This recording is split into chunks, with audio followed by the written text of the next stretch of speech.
सुंदरता अगर दी है तो देवभूमि में पहाड़ उत्तराखंड में दिया गया है। यहाँ के सुंदर नज़ारे कहीं ना कहीं देश विदेश के लोगों को अपनी ओर आकर्षित करते हैं। इसे उत्तराखंड के एक तपोभूमि ऋषिकेश है, जो अपने आप में एक तीर्थ स्थल के रूप में जाना जाता है।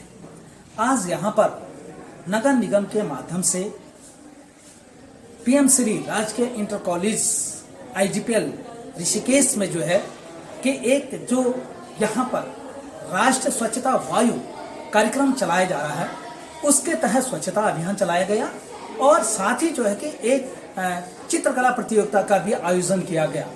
ये तमाम कार्यक्रम जो है कि नगर निगम ऋषिकेश के माध्यम से किए जा रहे हैं। मेरे साथ नगर निगम के जो कर्मचारी हैं वो साथ में हैं। पहले तो मैं ये जानना चाहूँगा, आपका शुभ नाम क्या है? मेरा नाम अनुराग भट्ट है। अनुराग भट्ट जी, आज आप जो है कि यहाँ पर हमारे IGPL इंटर कॉलेज में आए हुए हैं, तो जो बच्चों से जो कार्यक्रम का आपकी थीम रही है वो किस नजरिए से रही है? जी, आज हम बच्चों के साथ ना, जैसे आपने बताया कि हमारा नेशनल क्लीन एयर प्रोग्राम चलाया जा रहा है ऋषिकेश में, पर पहले मैं इसके बारे में थोड़ी सी जानकारी दूँ। जो ये नेशनल क्लीन एयर प्रोग्राम है, ये भारत के 131 शहरों में चल रहा है, जिसमें से उत्तराखंड के 3 शहर चुने गए हैं, जिसमें से एक है ऋषिकेश, एक है दूसरा है देहरादून और तीसरा है काशीपुर। अब ये जो 3 शहर सरकार ने चुने हैं, ये इसलिए चुने हैं क्योंकि इन तीनों शहरों की वायु की जो गुणवत्ता है वो खराब है।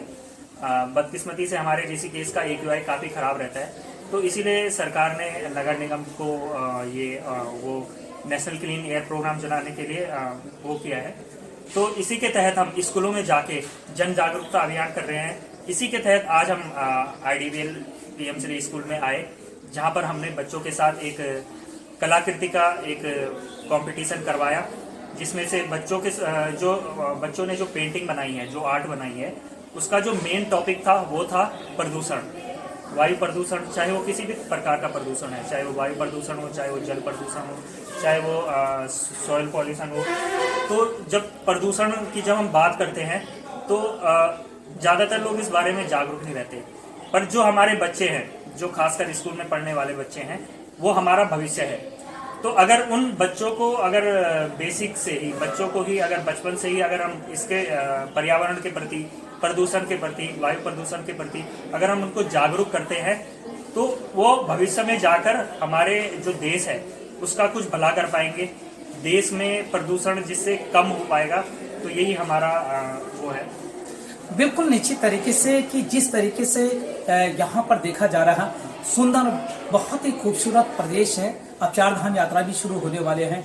यहाँ की जो पर्वत पठार हैं वो कहीं ना कहीं प्रकृति ने इस तरीके से सजो कर रखा है कि यहाँ का जो AQI है वो बहुत सुंदर और बहुत अच्छा हुआ करता। लेकिन यहाँ पर जिस तरीके से आए दिन कहीं ना कहीं उद्योग धंधों के कारण से कहें या वाहनों के कारण से कहें या अन्य कोई ऐसे गतिविधि हो रही हैं, जंगलों में आगजनी जैसी घटनाएं हो रही हैं, इनसे कहीं ना कहीं वायु गुणवत्ता में कमी आ रही है, जो मानव स्वास्थ्य के लिए बहुत हानिकारक है।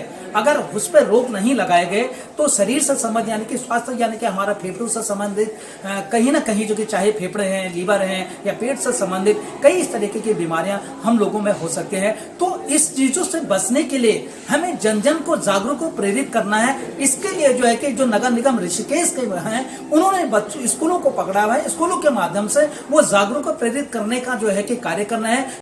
ऋषिकेश शहर भी जो है कि इस वायु गुणवत्ता की श्रेणी में आया है और उसको सुधारने की जिम्मेदारी भी दी गई। तो निश्चित तरीके से ऋषिकेश की पूरी जनता संकल्प लें कि यहाँ की वायु गुणवत्ता को सुधार कर और यहाँ पर स्वच्छता लाएंगे, ताकि ये धर्म नगरी जो कहा जाता है, वहां पर जो है कि जो हमारे देश विदेश से या अन्य भारत के कोने कोने से जो पर्यटक लोग आ गए हैं वो यहाँ का आनंद ले सके।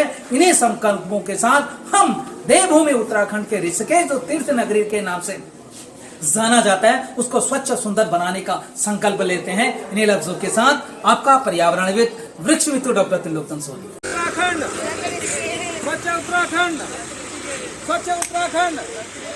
ऋषिकेश को सुंदर बनाना है, ऋषिकेश को सुंदर बनाना है, ऋषिकेश को सुंदर बनाना है।